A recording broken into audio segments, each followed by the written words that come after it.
ऐसे ही ईश्वर की आराधना का और उनके अवतार की भूमि नहीं थी, वो पुरुषार्थ की भूमि रही है। पुरुषार्थ, लोगों ने परिश्रम से उत्तर प्रदेश को उत्तर प्रदेश बनाया।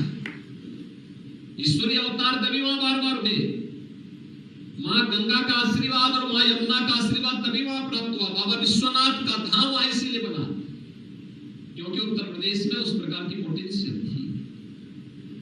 वहां के उद्यमियों ने, हमारे पूर्वजों ने उस प्रकार की मेहनत की। कौन ऐसा जनपद है जिसके पास अपनी परंपरागत पूंजी न हो? सूक्ष्म लघु मध्यम उद्यम क्षेत्र में कौन सा ऐसा जनपद है जिसके पास न हो? हर एक जनपद की। और उसी को हम लोगों ने 2018 में 1 डिस्ट्रिक्ट 1 प्रोडक्ट के रूप में प्रमोट किया था। अब आश्चर्य करें कि इसने हमारे एक्सपोर्ट को दोगुना से अधिक किया है। आज हम लोग लगभग 1,60,000 करोड़ रुपए का एक्सपोर्ट कर रहे हैं। कितना बड़ी पूंजी उत्तर प्रदेश एक्सपोर्ट करे, उत्तर प्रदेश एक्सपोर्ट प्रदेश के रूप में होगा। हमारे पास पर्याप्त मात्रा में लैंड बैंक। आपको याद होगा मैंने एक एंटी भूमाफिया टास्क फोर्स बनाया था। एंटी भूमाफिया टास्क फोर्स से हमने 64,000 एकड़ लैंड उनसे मुक्त कराया और मुक्त करा करके आज हम लोगों ने अपना डिफेंस कॉरिडोर के लिए जो लैंड हम लोगों ने उपलब्ध कराई, इसमें से ज्यादातर लैंड वही है और बेहतरीन बना।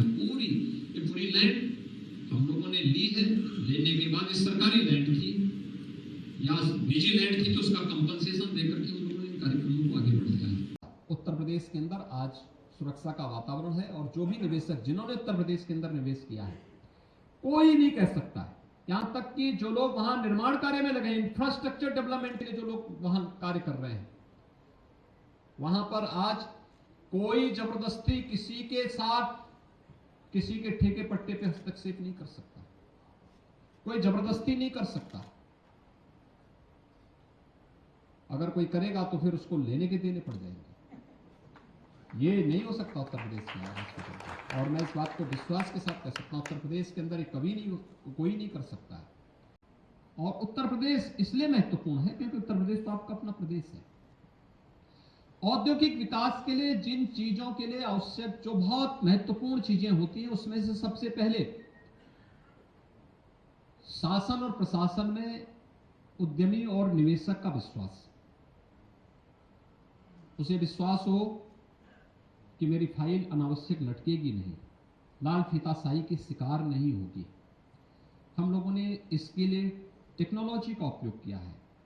हमारा निवेश मित्र पोर्टल देश का सबसे बड़ा डिजिटल प्लेटफॉर्म है जिसमें 350 से अधिक एनओसी एक साथ उपलब्ध हो सकती हैं और उसको हम लोगों ने वहां पर लॉन्च किया है और वह सफलतापूर्वक कार्य कर गया। 4 लाख करोड़ रुपए से अधिक का निवेश उसी पोर्टल के माध्यम से उत्तर प्रदेश के अंदर हुआ है। दूसरा, अब हम लोगों ने निवेश सारथी भी बना दिया है।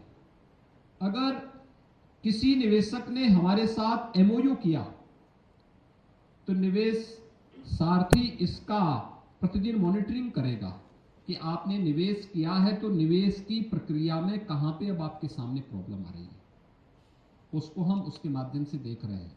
और फिर निवेश आपका हो गया है तो निवेश होने के बाद आपको समय पे इंसेंटिव मिली है, इसके लिए भी हम लोगों ने ऑनलाइन प्लेटफॉर्म बना दिया है। डिजिटल प्लेटफॉर्म के माध्यम से इस पूरी प्रक्रिया को बिना किसी मानवीय हस्तक्षेप के आगे बढ़ाने की कार्रवाई के साथ हम आगे बढ़ा चुके हैं।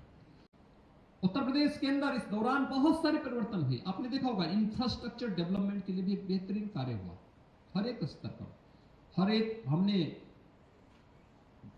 प्रदेश के अंदर, इससे पहले एक कहावत थी 17 के पहले उत्तर प्रदेश के बारे में कि जहां से अगर आप सड़क मार्ग से चलो, सड़कों पे गड्ढे दिखने लग जाएं या सायकाल अंधेरा हो जाए, मान के चलो उत्तर प्रदेश की सीमा प्रारंभ हो गई।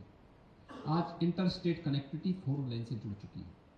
नेपाल से हो, बिहार से, झारखंड से, छत्तीसगढ़ से, मध्य प्रदेश, राजस्थान, हरियाणा, उत्तराखंड या दिल्ली, 4 लेन की कनेक्टिविटी के साथ हम जुड़े हुए हैं। एक्सप्रेस हाईवे प्रदेश की राजधानी लखनऊ का पूर्वी छोर से जोड़ने के लिए, बुंदेलखंड एक्सप्रेसवे को प्रदेश की राजधानी से जोड़ने के लिए, देश की राजधानी को प्रदेश की राजधानी से जोड़ने के लिए, पश्चिमी उत्तर प्रदेश को पूर्वी उत्तर प्रदेश से जोड़ने के लिए गंगा एक्सप्रेसवे पर कार्य हो रहा है। ये इंफ्रास्ट्रक्चर डेवलपमेंट के जो कार्य हुए हैं, गांवों की कनेक्टिविटी को, जनपदों की कनेक्टिविटी को जिस प्रतिबद्धता के साथ आगे बढ़ाने का कार्य हो रहा है, ये सभी उत्तर प्रदेश के अंदर आपने पिछले कुछ वर्षों के अंदर परिवर्तित होते हुए देखा होगा। बंधुओं, सामान्यतः हमेशा लोग आते हैं, भाषण करते हैं, सब कुछ होता है, लेकिन संकट के समय कौन हमारे साथ खड़ा हो सकता है, यह हमारी कसौटी का मानक बनता है। मेरा यह मानना था कि, और हम सब इस बात को मान सकते हैं कि इस सदी का सबसे बड़ा संकट आया था, और खास तौर पर प्रवासियों पर, जब इस सदी की सबसे बड़ी महामारी आई थी। और उस महामारी के दौरान किस प्रकार की स्थिति थी। उत्तर प्रदेश देश का एकमात्र राज्य था जिसने अपने यहां से पलायन नहीं होने दिया, लेकिन उत्तर प्रदेश के हर एक प्रवासी के लिए अपने द्वार भी खोले और उनके गंतव्य तक पहुंचाने के साथ साथ उन्हें हर प्रकार का सहयोग करने में अपना योगदान दिया। लोग बहुत सारी चर्चाएं करते थे, लेकिन हम आभारी हैं प्रधानमंत्री मोदी जी के, जिनके मार्गदर्शन और प्रेरणा से हम लोगों ने उस समय 40 लाख प्रवासी उत्तर प्रदेश के अंदर आए थे। सभी लोग चिंतित थे, कहां जाएंगे, क्या करेंगे, आप क्यों ऐसा काम कर रहे हैं, अपने ऊपर ये सब बवाल क्यों लेना चाहते हैं। मैंने कहा उत्तर प्रदेश के हैं और उनका उत्तर प्रदेश में पूरा अधिकार है, और जो कुछ हमारे पास होगा हम हर संभव उनकी मदद करेंगे। और मुझे प्रसन्नता है कि हर एक प्रवासी उत्तर प्रदेश वासी ने पूरा अनुशासन का ध्यान रखा, उत्तर प्रदेश शासन की सुविधा को सिर आंखों पर रख करके, और फिर हमारे साथ मिलकर के उत्तर प्रदेश के अंदर कोरोना प्रबंधन का एक बेहतरीन उदाहरण प्रस्तुत किया, जो देश के अंदर एक मॉडल भी बना।